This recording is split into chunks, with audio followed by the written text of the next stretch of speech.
नमस्कार मैत्रिणींनो, अनुज क्रिएशनमध्ये पुन्हा सर्वांचे स्वागत आहे। तर या वर्षीच्या लक्ष्मीपूजनाला मी कशा प्रकारे डेकोरेशन केले होते याचा व्हिडिओ मी तुमच्यासाठी घेऊन आली आहे आणि व्हिडिओ लेट पोस्ट करण्यासाठी सॉरी। तर आपण स्टार्ट करू। तर इथे मी कोल्हापूरच्या महालक्ष्मीचा लुक बनवण्यासाठी गौरीचा मुखवटा व मधली बॉडी यूज करून कोल्हापूरची महालक्ष्मी बनवली आहे।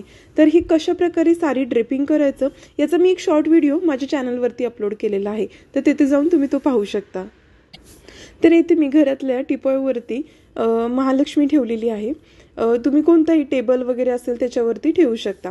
आणि त्याच्यानंतर पाठीमागे बॅकग्राऊंड करण्यासाठी गणपतीमध्येच आपल्याकडे वेगवेगळ्या प्रकारचे पडदे अवेलेबल असतात, मग त्यातीलच एखादा पडदा घेऊन तिथे मी लावून घेतलाय। आणि त्याच्यानंतर थोडंसं डेकोरेटिव्ह दिसण्यासाठी त्यावेळेस आपल्याला मार्केटमध्ये घंटी भेटतात गणपतीच्या टायमिंगमध्येच, तर त्यातल्याच त्या घंट्या माझ्याकडे होत्या, तर त्या अशा शेपमध्ये प्रॉपर लावून घेतल्यात। आणि नंतर दोन्ही साईडला आपल्याकडं डुप्लिकेट झेंडूच्या फुलांच्या माळा नॉर्मली भेटतात मार्केटमध्ये, तर त्याचा वापर आपण कोणत्याही डेकोरेशनमध्ये करू शकतो। तर येथे मी दोन्ही साईडला त्या झेंडूच्या माळा सोडून घेतलेल्या आहेत। त्यानंतर दिवाळी म्हटलं की आलं दिव्यांचं डेकोरेशन। पण आता इथे कसं मी महालक्ष्मी बसवलेली आहे, तर मग ती साडी वगैरे उगी रिस्क नको म्हणून मग मला साईडला पंत्याही ठेवायच्या होत्या।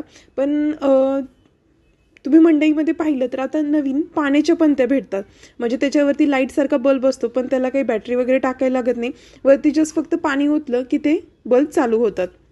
मग ते अट्रॅक्टिव्ह पण दिसावं आणि उगाच काही ते कापडाला वगैरे की नाही लागण्याची रिस्क पण नको, म्हणून मी तिथं मग त्या पाण्याच्या पंत्या दोन्ही साईडनं ठेवल्यात आणि फुलांच्या डेकोरेशनमध्ये त्याला ठेवून दिलंय।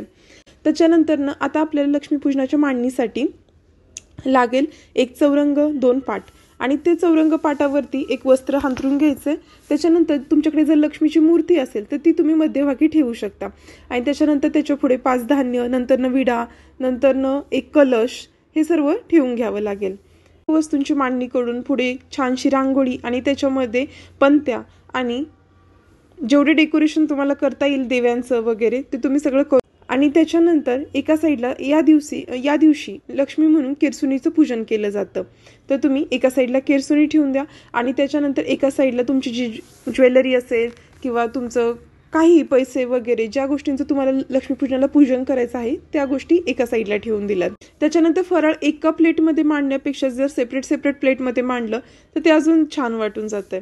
तर तशा प्रकारे मीही तो मांडून घेतलेला आहे। आणि घरातही थोड्या वेगवेगळ्या बाजूंना थोडंसं पाण्याच्या बाउलमध्ये एखादं कमळ किंवा असं वेगवेगळं डेकोरेशन फुलांच्या पाकळ्या वगैरे करून घेतलेलं आहे।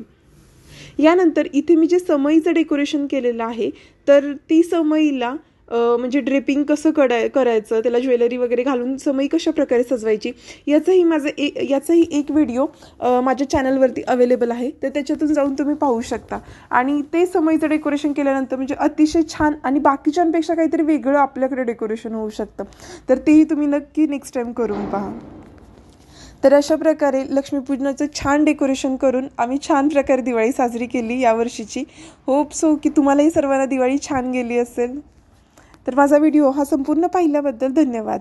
व्हिडिओ आवडला असेल तर लाईक करा आणि कमेंट करा, पण चॅनलला सबस्क्राईब करायला विसरू नका। धन्यवाद।